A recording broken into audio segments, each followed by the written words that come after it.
મંગળવાર 12 મે 2026 ઉપલી મેળીનું મનન. નિરાશામાંથી આશ્ચર્યચકિત પરિસ્થિતિ તરફ.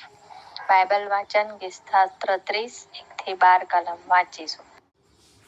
હે યહોવા, હું તને મોટો માનીશ, કેમ કે તે મારો અભ્યુદય કર્યો છે અને મારા શત્રુઓને મારા પર હર્ષ પામવા દીધો નથી. હે મારા દેવ યહોવા, મેં તને અરજ કરી અને તે મને સાજો કર્યો છે. હે યહોવા, તું મારા જીવને શેઓલમાંથી કાઢી લાવ્યો છે,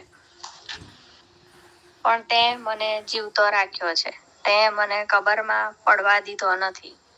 હે યહોવાના ભક્તો, તેના સ્તોત્ર ગાઓ અને તેના પવિત્ર નામની આભાર સ્તુતિ કરો, કેમ કે તેનો કોપ કેવળ ક્ષણિક છે, પણ તેની મહેરબાની જિંદગીભર છે.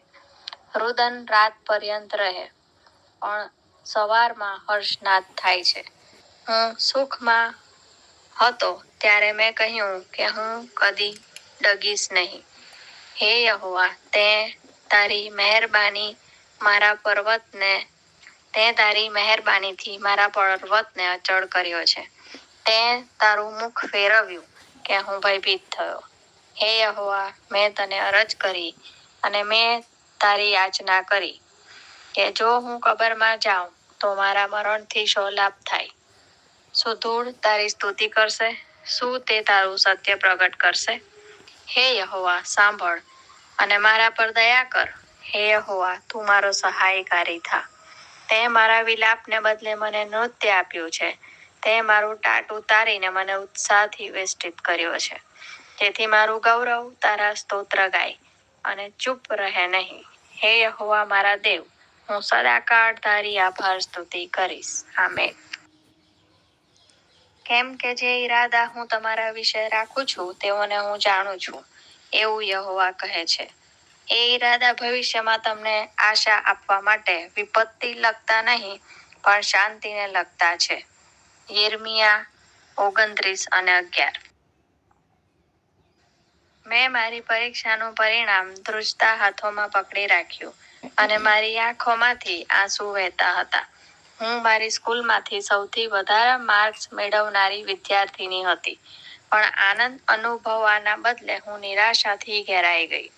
એક ગરીબ પરિવારની છોકરી હોવાના કારણે હું જાણતી હતી કે મારા માર્ક્સ ગમે તેટલા સારા હોય, પણ હાઈસ્કૂલની ફી ભરી શકવાની કોઈ આશા નથી.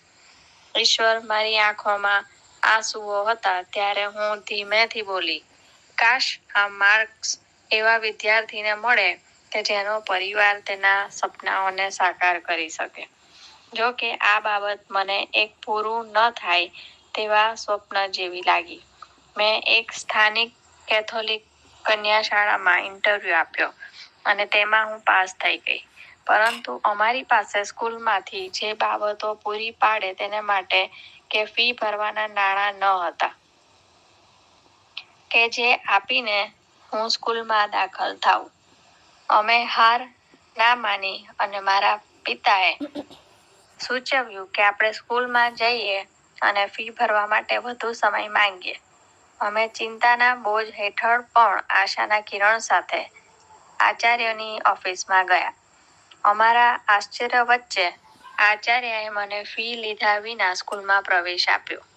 તે દિવસ એક ચમત્કારની શરૂઆત હતી. મેં મારો અભ્યાસ પૂરો કર્યો અને આજે હું એક ટીચર્સ ટ્રેનિંગ કોલેજમાં શિક્ષક છું. પાછળ ફરીને જોઉં છું ત્યારે હું જોઈ શકું છું કે મારી શંકાઓ કરતાં ઈશ્વરની યોજનાઓ મહાન હતી. જ્યારે મને લાગ્યું કે મારું ભવિષ્ય ધૂંધળું છે, ત્યારે ઈશ્વરે મારા માટે સમૃદ્ધિનો માર્ગ તૈયાર કર્યો અને નિરાશાને આશામાં ફેરવી દીધી. આજનો સુવિચાર: ઈશ્વરની યોજનાઓ નિરાશાના આંસુઓને આશાના ગીતમાં પરિવર્તિત કરે છે. મધ્યસ્થી: જેઓ શિક્ષણનો ખર્ચ ઉઠાવવા અસમર્થ છે. પ્રાર્થના: વ્હાલા પ્રભુ, અમે તમારો આભાર માનીએ છીએ કે તમારી યોજનાઓ હંમેશા અમારા ડર કરતાં મોટી હોય છે. આગળ જવાનો અમારો રસ્તો અશક્ય લાગે ત્યારે પણ તમારા પર વિશ્વાસ કરવામાં અમારી મદદ કરો. પ્રભુ ઈસુના નામમાં, આમેન.